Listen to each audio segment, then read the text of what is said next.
دوستو آج ہم سداد کے بارے میں جانیں گے کہ سداد کون تھا اور آج کیوں وہ پوری دنیا کے لیے سبق بن گیا ہے۔ دوستو یہ سداد اور اس کی جنت کا واقعہ ہے۔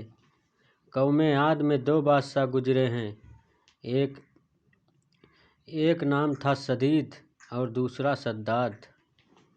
آج ہم آپ کو قوم عاد کے بارے میں بتائیں گے۔ یہ ایسی قوم گزری ہے جس کے بارے میں اللہ نے فرمایا ہے کہ ہم نے اس جیسی قوم دنیا میں دوبارہ نہیں پیدا کی۔ قوم عاد یمن میں آباد تھے۔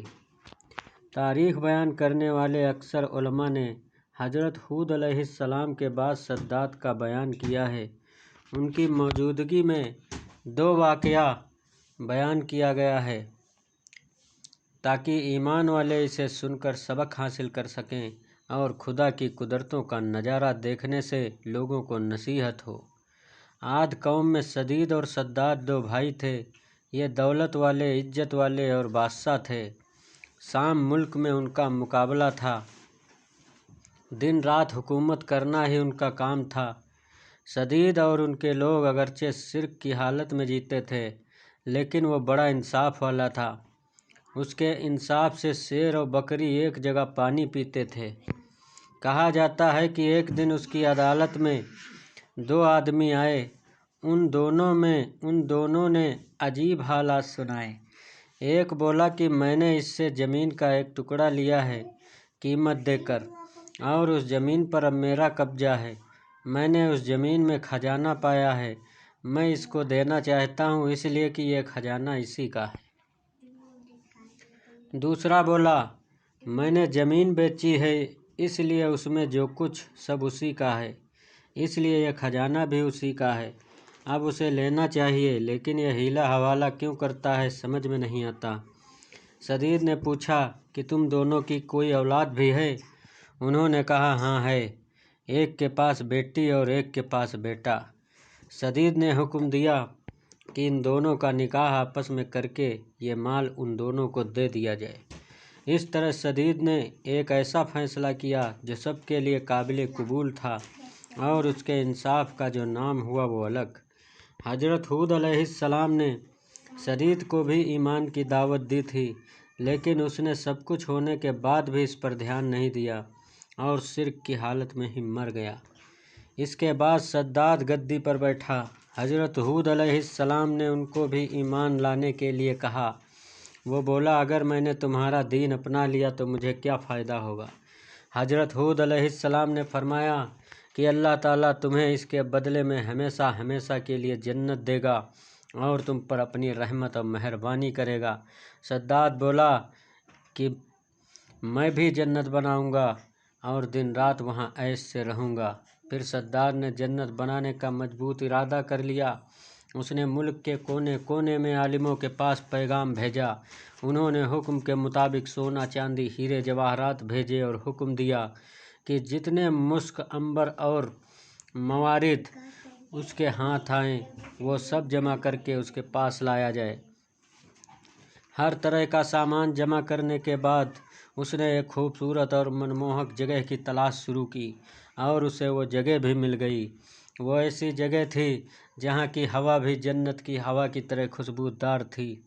اس نے اس جگہ پر تمام ہیرے جواہرات جمع کیے، بڑے بڑے تیز قسم کے کاریگر بلوائے اور عمارت کی مضبوط سے مضبوط نیو ڈلوانا شروع کر دیا۔ اس کی دیواروں کی لمبائی لوگوں کی سوچ سے زیادہ اونچی تھی اور چوڑائی ان کے کاریگروں کے حساب سے اس وقت کی سب سے چوڑی دیواریں تھیں، آسمان کو چھوتی تھیں اور اس کی چمک دمک چاند سورج سے بھی زیادہ تھی۔ جب سے دنیا قائم ہوئی ایسا مکان کہیں نہیں بنا تھا۔ دیواریں اس کی سونے چاندی اینٹوں سے بنائی گئی تھیں، چھت اس کی سونے کے پتوں سے سجائی گئی تھی، اس کے ستون خوبصورت بلور سے مضبوط کیے گئے تھے، ہر چیز بہترین طریقے سے سجائی گئی تھی۔ وہاں کی نہروں میں ریت کے بجائے انمول موتی بچھائے گئے تھے اور اس کے پیڑوں کو سرخ سونے کے پھلوں سے لاد کر مسک اور عنبر کی خوشبو سے بھر دیا گیا تھا۔ جس وقت ان پیڑوں سے होती हुई सूखी हवा चलती थी तो उस तरफ से रहने वालों के दिमाग में खुशबुओं से भर देती थी। सद्दाद ने ज़मीन पर मिट्टी के बजाय मुश्क व अंबर बिछवाया। उसके महलों के चारों तरफ लाल सोने से तरतीब देकर सजाया गया। सिर्फ इतना ही नहीं कि दिखावे के लिए उसको बनवाया था, बल्कि उसमें रहने के लिए उसने मनपसंद मासूकों और परियों को भी इकट्ठा कर दिया। ये बाग और महल 12 वर्ष की मुद्दत में मुकम्मल हुआ। इसमें पूरी दुनिया के जवाहरात लग गए। जब ये बनकर पूरा हो गया तो सद्दाद को खबर दी गई कि उसकी जन्नत तैयार है। सद्दाद की खुशी का ठिकाना न था। एक बड़ी फौज लेकर उस महल और जन्नत को देखने के लिए चला। वो अपनी जन्नत को देखने के लिए जा ही रहा था कि उसने रास्ते में एक हिरन को देखा।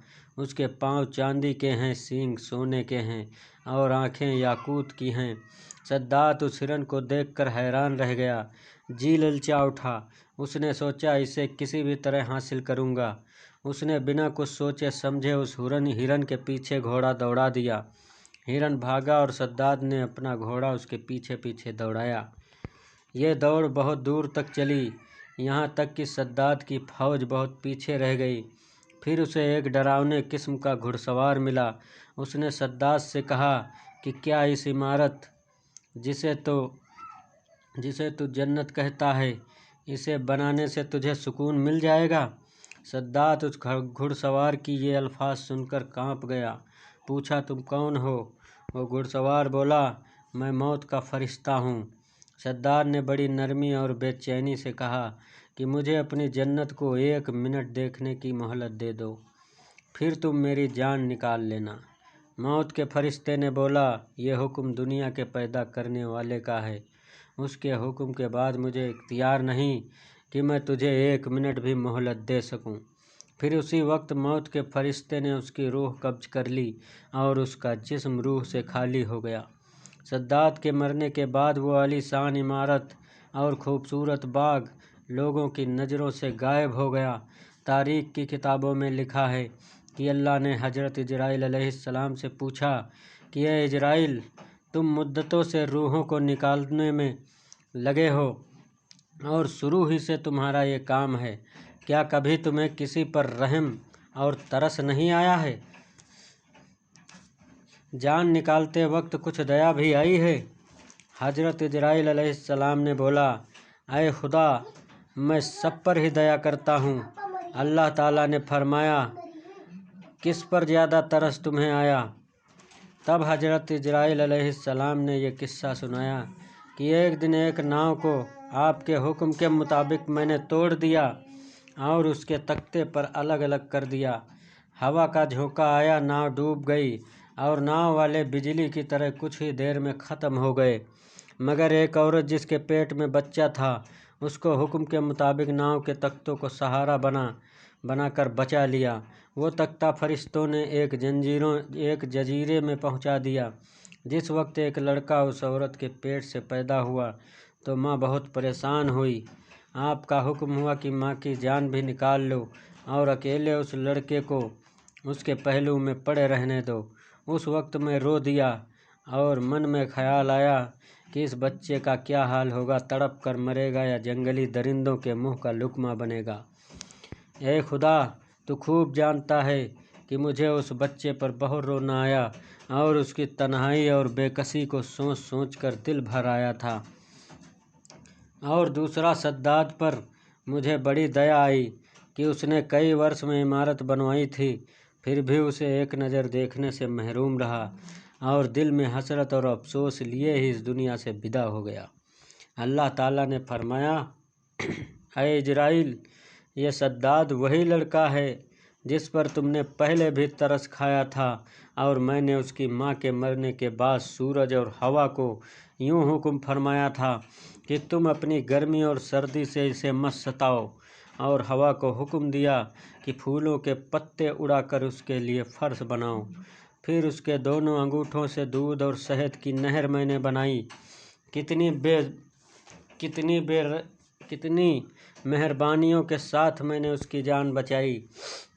उसे दौलत दिया, बादशाह बनाया, दुनिया की सारी नेमतें उसे दी, फिर भी उन नेमतों का शुक्र अदा करने के बजाय खुदा होने का दावा कर दिया।